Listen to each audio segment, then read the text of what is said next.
결국 오늘도 공수처는 우리 시민들을 물을 먹이는 겁니까? 이르면 오늘 윤석열 체포 가능성 얘기가 나오고 오전에는 계획이 없다. 그래서 오후에 하는 거 아니냐. 그래서 오후 3시다, 4시다, 5시다 별의별 얘기들이 다 나왔었으나 결국 이대로 해가 지고 말았는데요. 이러니 이에 대해서 많은 시민들은 실시간으로 거의 밤잠도 설치면서 이 소식을 기다리고 있었는데 또 밀려나는 거냐. 이 공수처는 할 생각이라도 있는 게 맞냐. 이렇게 1초라도 빨리 체포하라는 분노의 목소리를 쏟아내고 있는데요.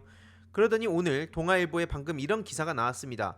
내일 오전에 집행할 듯 이런 식으로 얘기하고 있는데 이게 진짜라면 결국 또 저들한테 이 소식이 접해져서 막 난리를 치지 않겠습니까? 그러니까 말로는 저렇게 하더라도 오늘 밤이나 아니면 새벽이나 제발 좀 체포영장을 쳐라. 지금 왜 우리 국민들이 이렇게 전국에서 벌벌 떨면서 현장을 지키기도 하고 또 현장에 못 가는 사람들이 있다 하더라도 전국에서 밤잠을 설치면서 이 소식을 기다려야 되냐라는 얘기가 나오는 겁니다.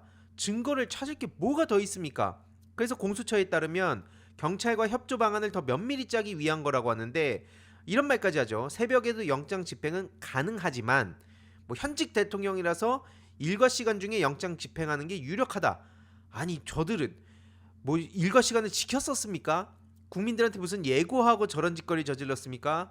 오후밤중에 지들 멋대로 국민들 향해서 총뿌리를 겨눴는데 무슨 놈의 예의를 이렇게 따지고 절차를 이렇게 따지냐고요. 물론 절차 중요하죠. 하지만 예의 운운하는 건 도저히 납득하기가 어렵고요. 왜 이렇게 신속하게 안 하는지도 의문을 가질 수밖에 없는 겁니다. 당장 이러니까 내일 오전에도 또 반대한다고 저것들이 막 나서지 않겠습니까? 오늘 경찰에서 강제 해산을 시작하니까 기다렸단 듯이 막 일어나서 그냥 가더라고요. 결국 이 자막이 또 이렇게 눈에 들어오기도 했는데 경찰 4명이 한 사람씩 사지 잡고 끌어내는 중 이게 뭘 의미하겠습니까? 윤석열이 체포 방법을 지시했던 거 그거 그대로 지금 돌려받게 된 상황이라는 겁니다. 이제 남은 건 뭡니까? 더 이상 시간 질질 끌 필요 없이 윤석열이 경찰 4명에 의해서 그냥 그대로 끌려 나오면 된다는 겁니다.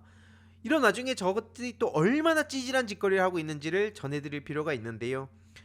현재까지 헌법재판소에 따르면 윤석열이 제출한 서류가 한 건도 없다고 합니다. 이게 다가 아닌데요.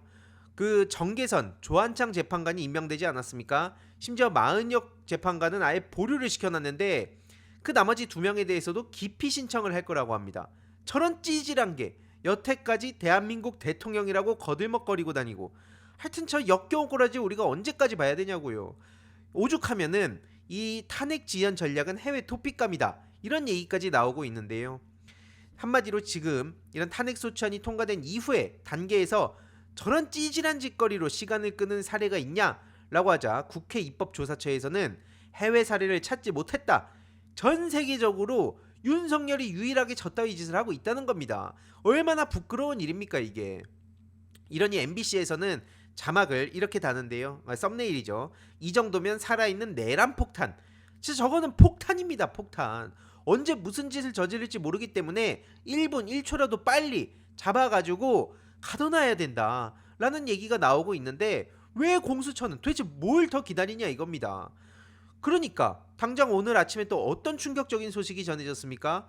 처음에는 사람들이 다 이걸 가짜뉴스라고 믿었다는 거 아닙니까? 허위 조작 정보 아니냐 이런 얘기가 나왔는데 진짜 윤석열임이 확인이 됐었죠. 그래서 이거는 태극기 모욕 부대를 동원하려는 거 아니냐. 그래서 내란 선동죄를 추가해야 된다 라는 얘기까지 나왔는데요. 오죽하면은 내란당 안에서도 저 윤석열 편지를 보고 무슨 생각이 들었겠습니까?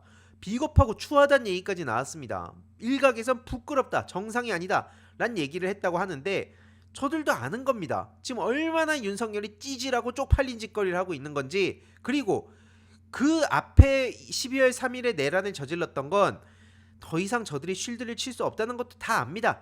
아니까 자기들끼리도 막 자아가 분열이 돼가지고 뭔 소리를 하는지도 모르고 있는데요.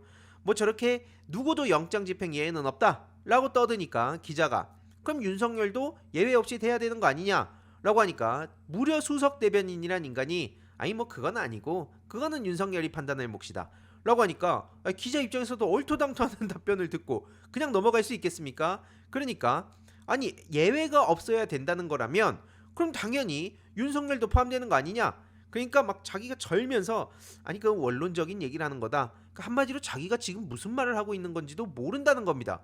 택도 없는 것들을 지금 실드 치려고 하니까 저것들이 제대로 논리적인 답변을 할 수 있겠냐 이거고요. 이런 와중에 여당의 법사위원이라는 것들은 뭐 삼권 분립에 위배를 해서 원천 무효다, 체포가 무효다, 영장 자체가 잘못됐다, 그러니까 윤석열 체포 안 된다 라는 말 같지도 않은 소리들을 쏟아내고 있습니다. 앞서 말씀드렸듯이 저들도 다 알고 있다는 겁니다. 알고 있는데도 불구하고 저런 식으로 내란 공범을 선택했기 때문에 당연히 어마어마한 책임을 물어야 되는 거고요. 그래서 이거는 내란, 이어서 이제 내전 유도까지 간 겁니다. 특히 정광훈을 중심으로 오프라인에서 태극기 모욕하는 그런 세력들이 총결집하고 그리고 내란당까지도 마찬가지로 깊게 얽혀 있죠. 그래서 이거를 우리가 결코 나중에 시간이 지나도 관용 뭐 이런 거는 택도 없다라는 얘기가 지금부터 나오는 거라고 봅니다. 실제로 저들이 얼마나 충격적인 계획들을 하고 있냐, 뭐 죽창에 쇠파이프에 뭐 가스통에 별의별 얘기들을 지금 다 쏟아내고 있습니다. 저들은 지금 전쟁을 치른다고 생각을 하고 있는 건데요. 물론 현장에 나온 그 화력들을 보면 박근혜 때보다도 훨씬 못 미치긴 합니다. 저들 나름은 막 비장한 척하고 막 총동원령 뭐 이런 얘기를 하지만 실제로 이렇게 정광훈 같은 부류, 그리고 뭐 유퉁 뭡니까 유퉁도 아무튼 저렇게 한남동 사저 앞에서 저렇게 함께 하겠다. 그리고 여기에 빠질 수 없죠. 김은국도 마찬가지로 윤석열을 지키길 하자, 좀만 더 힘내자, 뭉치자, 이런 얘기를 하고 있지만 저것들도 싹 다 내란 선동죄로 책임을 강하게 물어야 되는 거고요.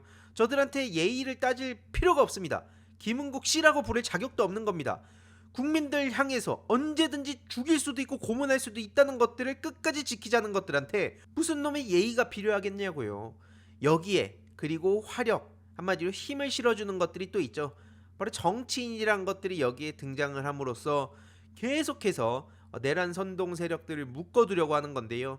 윤상현이 여기에 빠짐없이 또 나가가지고 지난번엔 정광훈 무대 서가지고 큰절을 하질 않나, 이번엔 또 여기에 가가지고 뭐 무한 경의를 표한다 이따위 얘기를 하고 있어서 어마어마한 욕이 지금 쏟아지고 있습니다. 그리고 나경원 씨도 여기서 빠질 수가 없죠. 이에 질세라 이 체포영장 발부는 정직하지 못한 꼼수다 라고 하는데, 기자가 왜 앞에 판사 출신 나경원을 붙였겠습니까? 저런 것이 판사를 하고 있었으면 제대로 된 판결이 됐겠습니까? 지금 판사 출신이라면서 내란당에 그 협조하는 내란당 소속 사람들도 있고 같이 지금 내란 공범이 된 사람들 수두룩합니다. 그런 것들이 판사랍시고 거들먹거리고 다녔던 걸 생각해보면 정말 기가 막히고요. 어쩌다 운 나빠가지고 그런 사람들한테 재판이 걸리면 그냥 끝장나는 겁니다. 이게 지금 대한민국의 현실이라는 거고요. 이상민, 저 기회주의자도 마찬가지입니다. 지금 윤석열 체포 영상을 전 세계에서 본다면 국익 차원에서 바람직하지 않다 이런 얘기하는데, 윤석열이 1분 1초라도 바깥에서 숨을 쉬고 있는 것 자체가 국익 박살나는 상황이고요. 환율 문제는 어떡할 겁니까? 그리고 전 세계인들이 대한민국 국민들 향해서 총불을 겨누고 장갑차가 등장한 걸 다 봤는데 뭔 소리를 지금 저렇게 하고 있냐고요. 저런 기회주의자들도 이번에 같이 확실하게 보내야 된다는 말씀드리고 싶고요. 홍준표 씨도 빼놓을 수가 없습니다. 지금 이준석 씨랑 둘이 아주 대선에 신나가지고 헛소리들을 막 쏟아내고 있는데 대통령 놀이는 지금 누가 하고 있습니까? 물론 이 최상목 씨를 저렇게 비판을 한다는 건데 대통령 놀이는 지금 본인이나 그만하길 바라고요. 박정희 동상을 세운다더니 지 동상을 세운 사람이 무슨 염치로 지금 저런 얘기를 하고 있는 겁니까? 저런 걸 보고 배우는 젊은 사람들도 있는 거죠. 말로는 뭐 합리적 보수, 개혁 보수 실컷 타령하더니 결국 이 꼬라지를 보자 이겁니다. 천하용인 중에 지금 나머지 사람들도 지금 똑같다는 얘기가 괜히 나오는 게 아니고요. 결국 저런 식으로 젊다고 해서 생각이 좀 다르다든지 이런 식으로 우리가 착각을 해서 안 된다는 겁니다. 부정선거 얘기까지 지금 홀라당 받아가지고 그저 지금 내란당을 수호하려는 저런 정치인이 어떻게 대한민국의 미래를 책임지겠습니까? 아무튼 진짜 웃긴 건 그렇게 민주당 탄핵 때문에 난리가 났다더니 막상 지들도 불필요한 이슈들 생기니까 바로 판사 탄핵을 한다는 겁니다. 수색영장 발부한 판사가 잘못됐다, 그래서 판사 탄핵 여부를 검토하겠다, 이따위 얘기를 하는 게 민주당의 뭐 탄핵 폭주요? 하여튼 저것들은 진짜 역겹기 짝이 없습니다. 아무튼 저들에게 돌아간 현실은 뭐냐? 국힘 55명의 국회의원 5만 명 넘었습니다. 저 제명하라고. 굉장히 빠른 속도로 5만 명을 넘긴 거거든요. 그래도 분이 안 풀릴 분들을 위해서 댓글로 링크를 고정해둘 예정입니다. 당연히 저도 참여를 했고요. 그럼 이제 최상목의 근황을 간략하게 한번 보겠습니다. 일단 정진석 씨가 사의를 접었다고 하는데 왜 접었냐? 최상목이 미안하다고 하더라. 그러면서 기사를 보니까 최근에 눈시울까지 붉혔다고 아주 자기들끼리 놀고들 있는데요. 이런 와중에도 최상목 씨는 자기 페이스북에 대통령 권한대행 부총리 겸 기획부 장관 이거를 업데이트를 하고 있습니다. 아예 시계도 만들고 다 하지 그래요. 아무튼 저러니까 저들한테 무슨 국익이 있겠으며 우리 민생이 뭔 어떤 관심이 있겠습니까? 결국 저것들은 자기들의 생존, 이익 그거에만 모든 걸 걸고 있다는 말씀을 드리고 싶은 거고요. 이런 와중에 양비론을 펼치면서 수준 낮은 짓을 하는 전병헌 씨도 뭐가 새롭다는 건지도 모르겠고 아무튼 저런 것들도 이번에 싹 다 우리가 박제를 해두고 부끄러운 흑역사로 확실하게 기록을 할 필요가 있어 보입니다. 아휴, 참 정치가 뭐라고 인생을 저렇게 살고들 싶을까요? 진짜 구질구질하다는 말밖에 안 나오고요. 아무튼 추가적인 소식 계속 전해드리도록 하겠습니다. 이번 영상도 유익했다면 구독과 멤버십 부탁드립니다. 특히 멤버십 희동이님들께 정말 감사드린다는 점 다시 한번 말씀드리고요. 주위에도 널리 공유 부탁드리겠습니다.